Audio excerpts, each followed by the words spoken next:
Les élèves de la première année baccalauréat, bonjour. Dans cette vidéo, on va discuter ou traiter le chapitre concernant le travail et la puissance d'une force. Donc, les éléments de ce chapitre, la partie 1 de ce chapitre, l'effet possible d'une force, les effets possibles d'une force, travail d'une force. Qu'est-ce que ça veut dire un travail moteur, travail résistant, travail nul? Travail d'un ensemble de forces constantes, travail du poids, travail de la force de frottement solide, la puissance moyenne et la puissance instantanée. Donc, premièrement, quels sont les effets d'une force constante exercée sur un solide en translation? Donc, une force peut appliquée sur une force peut mettre en mouvement un solide, modifier le mouvement d'un solide, changer la vitesse, varier la vitesse ou la trajectoire, maintenir le solide en équilibre, déformer un solide. Voilà les effets possibles d'une force. 2. Le travail d'une force constante. Qu'est-ce que ça veut dire un travail? Une force qui travaille si son point d'application se déplace dans une direction qui n'est pas perpendiculaire à celle de la force. Donc, une force travaille si son point d'application se déplace dans une direction qui n'est pas perpendiculaire à celle de la force. Une force qui travaille a pour effet modifier le mouvement d'un corps, modifier son altitude, le déformer, modifier sa température. Donc, une force qui travaille a comme effet modifier le mouvement d'un corps, modifier son altitude, le déformer, modifier sa température. Une force ne travaille pas si son point d'application ne se déplace pas ou sa direction est perpendiculaire à la trajectoire. Donc, si la force se déplace dans une direction perpendiculaire ou si le solide se déplace dans une direction perpendiculaire à la force, cette force ne travaille pas. Et si la force ne se déplace pas, cette force ne travaille pas. 3. Le travail d'une force constante pour un déplacement rectiligne. Donc, une force est constante si il garde les mêmes caractéristiques, donc la même intensité, le même sens, la même direction durant le mouvement. Donc, le travail d'une force constante pour un déplacement rectiligne de son point d'application d'un point A à un point B est le produit scalaire du vecteur force et du vecteur déplacement. Qu'est-ce que ça veut dire? Donc, le travail de la force F lorsque son point d'application se déplace de A à B est égal F fois AB. AB, le vecteur déplacement. A, la position du point d'application, la position initiale du point d'application. B, la position finale du point d'application. Donc, F fois AB. Donc, comme vous savez, la définition d'un produit scalaire, donc F fois AB égale FAB cosinus alpha. L'unité de travail, c'est le joule, F en newton, AB en mètre. Donc, alpha, c'est l'angle entre les vecteurs AB et F.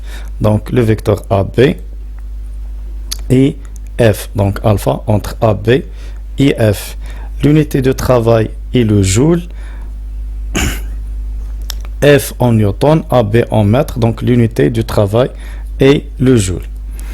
4. Travail d'une force constante pour un déplacement quelconque. Donc, pour l'instant, l'expression du travail, la formule précédente, le travail de F égale F fois AB, est valable pour un déplacement rectiligne. Donc, pour un déplacement quelconque, comment faire pour calculer le travail d'une force pour un déplacement quelconque? Donc, on a le déplacement de A à B lors d'un déplacement curviligne. Donc, comment calculer ce travail? Donc, pour calculer ce travail, on décompose la trajectoire non rectilignes ont une succession de déplacements suffisamment petits peuvent être considérés comme rectilignes.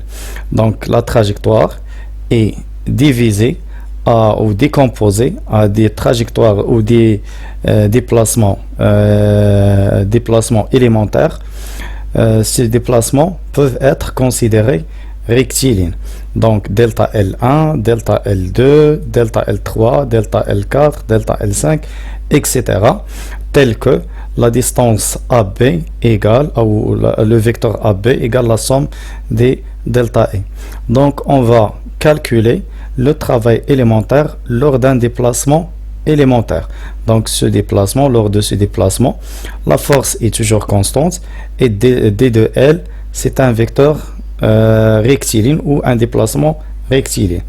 Donc le travail élémentaire pendant un déplacement élémentaire, le travail élémentaire de F égale F fois d de L.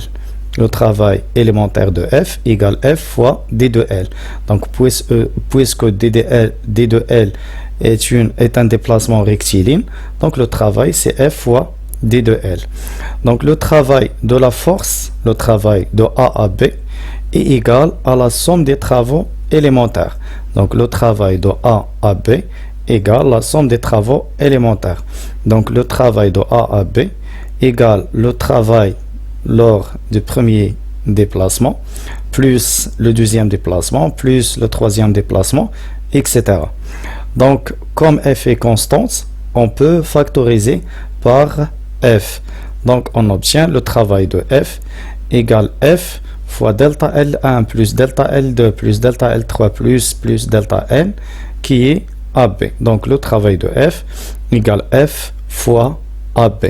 Donc, on déduit que le travail de F, si F est une constante, est une force constante, est égal F fois AB, quel que soit le chemin de déplacement ou quelle que soit la trajectoire, rectiligne ou non rectiligne.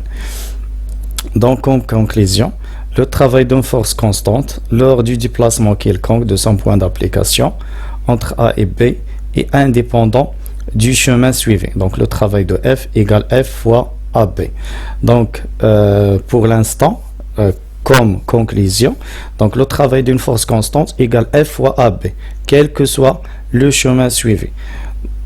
Donc AB, c'est une force se déplace de A à B. Le travail lors de ce déplacement rectiligne égale le travail lors de ce déplacement curviligne égale le travail lors de ce déplacement qui est divisé par des segments rectilignes. Autre chose, le travail de F de A à B égale le travail de F de A à C plus le travail de F de C à D plus le travail de F de D à B. Donc on peut diviser le vecteur déplacement ou la trajectoire. 1.5. Le travail moteur et le travail résistant et le travail nul. Donc, d'après l'expression, donc le travail est une grandeur algébrique car le cosinus peut être négatif, positif ou nul. Donc, si le travail est positif, on dit que le travail est moteur. Si le travail est négatif, on dit que le travail est résistant. Et si le travail est nul, on dit que le travail est nul.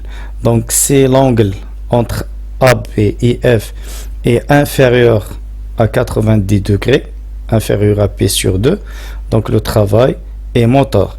Si l'angle alpha égale P sur 2, le travail est nul, car cosinus alpha égale 0. Si alpha supérieur à P sur 2, et entre P sur 2 et P, le travail est négatif, donc le travail est résistant. Passons maintenant au travail d'un ensemble de forces constantes. Soit un solide en translation se met à plusieurs forces, des points d'application de chaque force subissent le même déplacement. Donc lorsqu'on dit un solide est en translation, donc tous les points du solide subissent le même déplacement. Donc la somme des travaux de ces forces s'écrit sous la forme le travail de F1 de A à B plus le travail de F2 de A à B plus le travail de F3 de A à B. Donc le travail de F1 c'est F1 fois AB plus F2 fois AB plus F3 fois AB. Donc on peut factoriser par AB.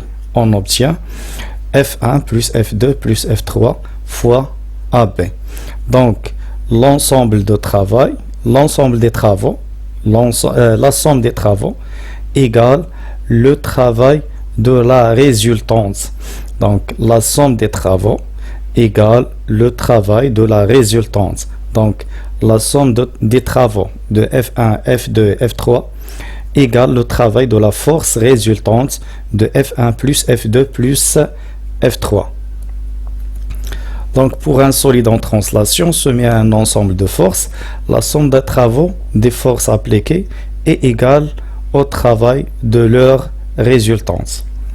Donc une conclusion, une remarque ou une déduction de cette caractéristique. Donc si un solide est en translation uniforme, donc il est pseudo-isolé, donc la somme des forces est nulle, alors la somme des travaux est nulle. Donc la somme des travaux des forces exercées sur un système pseudo-isolé est nulle, car la somme des forces est nulle. Donc si un solide est pseudo-isolé, c'est-à-dire en mouvement rectiligne uniforme, la somme des travaux des forces exercées est nulle. 1.7. Le travail du poids. Donc le travail du poids d'un objet pour un petit déplacement. Pourquoi on dit pour un petit déplacement? Pour que G soit constante, pour considérer que le poids est une force constante. Donc le premier cas, on prend l'axe OZ dirigé vers le haut. L'axe OZ du repère dirigé vers le haut. Donc le travail du poids égale P fois AP, car P est une force constante. Donc ce produit scalaire est calculé par la méthode analytique. Donc les coordonnées de P, la projection de P sur OX est 0, sur OY est 0, et la projection sur OZ c'est moins mg. Donc P et OZ ont deux sens opposés, donc moins mg. Pour le vecteur AB, les coordonnées du vecteur AB, xb moins xa, yb moins ya, zb moins za. Donc le produit scalaire P fois AB égale Px fois xb moins xa, plus Py fois yp moins ya, plus Pz fois zb moins za. Donc 0 fois xb moins xa, plus 0 fois yb moins ya, plus moins mgz fois zb moins za.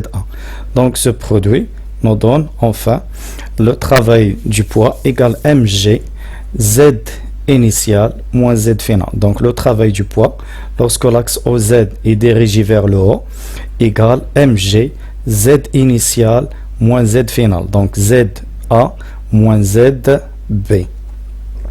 Si l'axe OZ est dirigé, donc lorsque le centre de gravité, le travail est mgza moins zp, donc c'est l'axe est dirigé vers le bas, donc P, Px, Py0 et Pz dans ce cas égale mg. Les coordonnées de AB c'est les mêmes, xb moins xa, yp moins ya et zb moins za. Donc le produit scalaire 0 fois mg fois. Donc on obtient le travail du poids égale mg z final moins z initial ou moins mg z initial moins z final. Donc lorsque OZ est dirigé vers le haut, le travail égale mg z initial moins z final, et lorsque OZ est dirigé vers le bas, le travail égale moins mg z initial moins z final. Donc remarque, pour simplifier, on peut exprimer le travail du poids par la relation suivante. Donc le travail du poids égale plus ou moins mgh.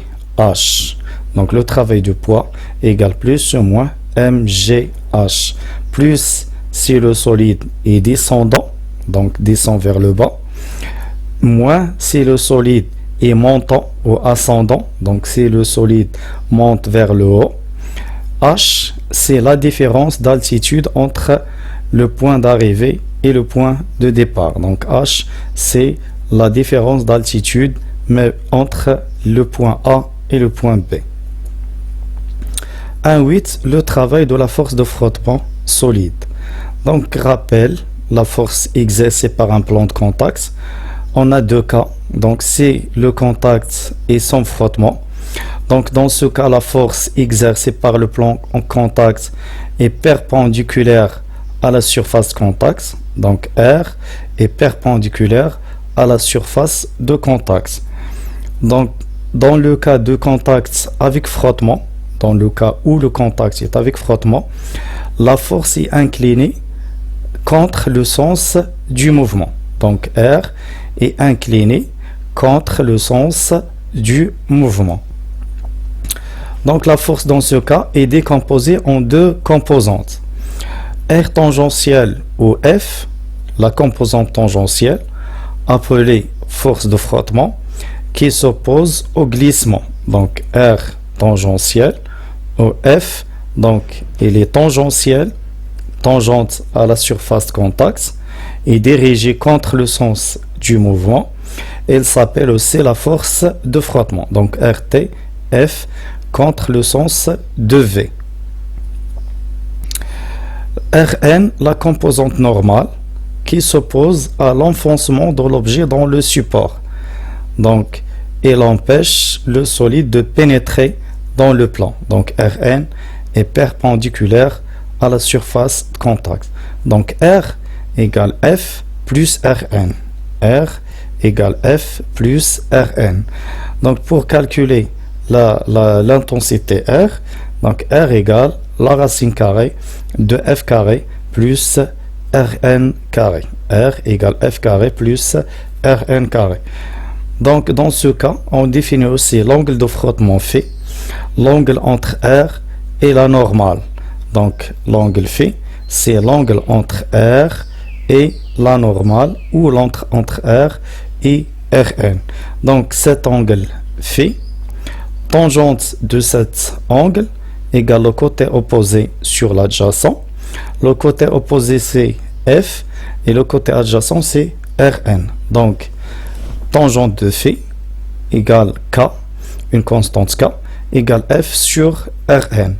K s'appelle le coefficient de frottement. Donc K s'appelle le coefficient de frottement. Phi s'appelle la force de frottement. Donc le coefficient de frottement égale tangente de l'angle de frottement égale F sur Rn. Donc K c'est le coefficient de frottement. Il dépend de la surface, l'état de la surface ou les deux corps qui sont en contact. Donc le travail de la force de frottement dans le cas d'une trajectoire rectiligne. Le travail de la force entre le point A et B est égal au produit scalaire du vecteur de déplacement par le vecteur force. Donc si la force est constante,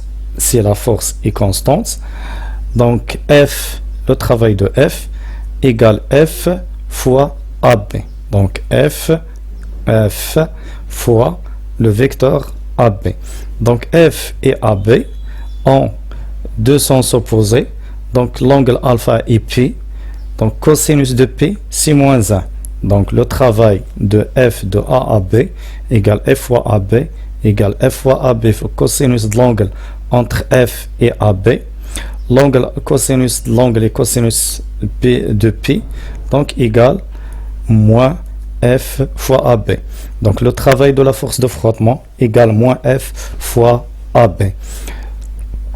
On a calculé seulement le travail de la force de frottement car le travail de Rn est 0 car Rn est perpendiculaire à la surface. Donc le travail de la force de frottement dans le cas d'une trajectoire circulaire ou curviligne. Donc la force de frottement dans ce cas n'est pas constante car il change la direction et le sens. Donc F dans ce point A est dirigé vers le haut. Dans le deuxième point est horizontal. dans le troisième point est dirigé vers le bas. Donc la force n'est pas constante. Donc si l'intensité de cette force est constante, on peut décomposer la trajectoire en déplacement élémentaire. Donc pour calculer le travail, on décompose la trajectoire en des déplacements élémentaires infiniment petits, peuvent être considérés rectilignes, dans lesquels la force soit constante, et on calcule le travail élémentaire. Donc on prend le petit déplacement d de L et F. Donc le produit, le travail élémentaire F, c'est F fois d de L, donc c'est moins F fois delta L et ainsi de suite. Donc le travail global, c'est la somme des travaux élémentaires. Le travail global, c'est la somme des travaux élémentaires. Donc delta L moins F delta L1, delta L2, delta L3, etc. Donc delta L1 plus delta L2 plus delta L3 plus delta L4 plus etc. c'est l'arc AB. Donc le travail de F dans le cas d'une trajectoire circulaire égale moins F fois l'arc AB. Moins F fois l'arc AB. Remarque, le travail d'une force de frottement du point du chemin suivi. Donc la force de frottement est une constante, est une force non conservative. Donc comme vous avez vu que le travail de la force de frottement lors d'une trajectoire rectiligne est différent au travail de la force de frottement lors d'une trajectoire circulaire. Donc la force n'est pas conservative. Troisièmement, la puissance d'une force. Donc la puissance, c'est la grandeur qui relie le travail et la durée nécessaire pour effectuer ce travail. Donc la puissance moyenne, c'est le travail sur la durée nécessaire pour effectuer ce travail. Donc la puissance moyenne égale le travail sur la durée nécessaire pour effectuer ce travail. Delta T, c'est la durée pour effectuer le travail WF. L'unité de la puissance, c'est le watt. Remarque, il y a aussi une autre unité, s'appelle le cheval vapeur, tel que un cheval vapeur égale 737 watts. La puissance instantanée. Donc lorsque l'intervalle de temps est très court, on parle de la puissance instantanée. Donc la puissance instantanée égale le travail élémentaire sur d de t, sur un intervalle de temps très court. Donc F fois d de L sur d de t. Donc d de L sur d de t, delta L sur delta t, c'est la vitesse.